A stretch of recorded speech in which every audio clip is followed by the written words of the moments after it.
現在、愛知県と三重県の南部には雷注意報、伊勢市と鳥羽市に合わせて波浪注意報が出ています。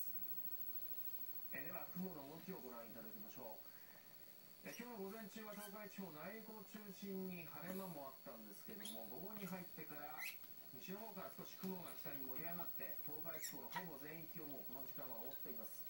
では雨雲の様子を2時間ほど前からレーダーでご覧いただきましょう。もう岐阜県の飛騨地方を除いて各地雨雲の下に入っています。もう名古屋では本降りの雨となっています。今夜遅くには飛騨地方も雨が降り出し、今夜遅くなりますと三重県などでは雨足の強まるようなところが出てきています。正午の天気図です。秋晴れをもたらしていた高気圧は東に遠ざかり、次第に低気圧や前線が近づいてきました。では天気図を動かします。明日の朝にかけて日本の南岸を低気圧や前線が進んでくるでしょう。特にこの低気圧周辺では大気の状態が不安定になって雷雲が発生。特に明け方から朝にかけては愛知や三重の沿岸部を中心に雷を伴った激しい雨に注意が必要です。明日の夕方以降になると